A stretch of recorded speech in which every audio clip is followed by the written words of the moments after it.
اب اس دنیا کے جب نظر آتے ہیں تو یوں پتا چلتا ہے جہاں پر اللہ اپنے رحمت سے دین پیدا فرمایا ہے وہاں پر رات بھی پیدا فرمائی ہے. دن اللہ رب العزت کا پیدا فرماتا ہے. جس سورج شروع ہوتا ہے تو تمام کی تمام چیزیں رات کا انتہائی چھپی رہتی ہے تو سورج نکلنے کے بعد ثابت ہو جاتا ہے. اور اسی طریقے سے جب سورج چھپ جاتا ہے یعنی سورج غروب ہو جاتا ہے تمام کی تمام چیز رات کے انتہائی میں پردہ پوش ہو جاتی ہے. اسی طریقے سے اللہ رب العزت نے عرش میں فرمایا لباس لکم یعنی آیت شریفہ اللہ رب العزت نے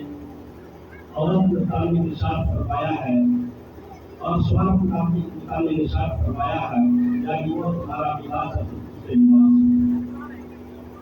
یعنی جب دن ظاہر ہوتا ہے رات کی تمام چیزیں چھپ جاتی ہے اور اسی طریقے سے اللہ رب العزت نے روشنی کو پیدا فرمایا ہے. روشنی کے بعد اندھیرا آ جاتا ہے. اسی طریقے سے یہ پیدا فرمایا ہے اسے مطابق نام پیدا فرمایا ہے. جہاں پر اللہ رب العزت نے کائنات کا چیز سے جوڑا کر فرمایا ہے مثلا جہاں پر بکری ہے بکری جو کھسی پیدا فرمایا ہے جہاں پر گاہ ہے وہ پیدا فرمایا ہے. ایسے ہی کتاب کے اندر لکھا ہوا ہے درخت کے اندر بڑی بڑی پیدا فرمایا ہے. اللہ کے رسول صلی اللہ علیہ وسلم کی سرمایہ نے صحابہ کرام کھجور کے درختوں کا جس طریقے سے ہم ایک کھیتی کرتے ہیں اسی طریقے سے صحابہ کرام کی کھیتی کیا کرتے تھے اور درخت اور مادہ درختوں کا ہم جوڑا اس طرح کام کرے دوسرے سے اٹھا کرتے تھے تاکہ کھجور کا پھل زیادہ پیداوار ہو اور اس کے ذریعے سے ہمیں منافع زیادہ ہو. کیونکہ یہ شادی کا موقع ہے یہ شادی کا پروگرام ہے اور حدیث میں پڑھا نکاح کی سنت یعنی نکاح اللہ رسول صلی اللہ علیہ وسلم کی سنت ہے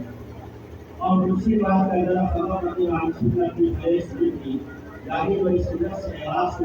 گزاری کرے وہ ہمارے طریقے ہمارے سنت مطابق سے نظام بنا ہے یعنی ان کا یہ عمل ہمارے سنت کے مطابق نہیں ہے. دوستوں یہ جو شادی جو ہے اسی کتاب کے اندر لکھی آیت کی عبادت ہے. اس طریقے سے ہم نماز پڑھتے ہیں نماز پڑھنے وقت عبادت ہے.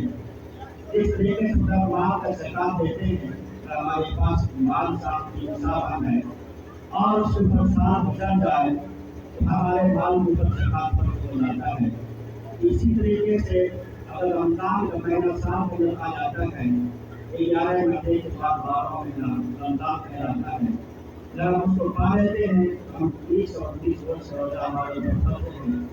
اسی طریقے سے اگر ہمارے پاس اس کی صلاحیت ہو جائے اس صلاحیت کو لے کر یعنی اس کی استطاعت ہو جائے اتفاق ہو جائے اس مال کے اوپر ہمارا حج فرض ہو جائے تو پھر ہمارے اوپر زندگی میں ایک مرتبہ حج کرنا فرض ہے. اسی طریقے سے اللہ رب العزت نے انسان کا نظام بنایا ہے. جب لڑکا لڑکی بالغ ہو جاتا ہے لڑکی بالغ ہو جاتی ہے پھر اللہ تعالیٰ کے نظام اللہ رسول صلی اللہ علیہ وسلم نے فرمایا جب لڑکا یا لڑکی بالغ ہو جائے اور ان کا انسان کی شادی جائے پھر جلدی ہو نکاح کرنا ہے.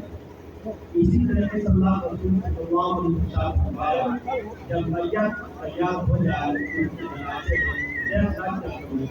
بلکہ اس کا جلدی ہو سکے اس سے نماز اور اس کی تجدید تفریح کر کے اس کی نماز کرا کر اس کی نفل ہو. اور اسی طریقے سے اللہ رسول صلی اللہ علیہ وسلم نے فرمایا جب فجر کا وقت ہو جائے پھر فجر کا وقت ہوتا ہے کافی نہ کرو جو واقع ہیں وہ ہمارے معاشرے اور سماج کے اندر بہت ہی نازک طریقے سے اور بہت ہی اس طریقے سے ہمارے ماحول میں گزارتے ہیں. آج لڑکیاں بالغ ہو جاتی ہے لڑکا بالغ ہو جاتا ہے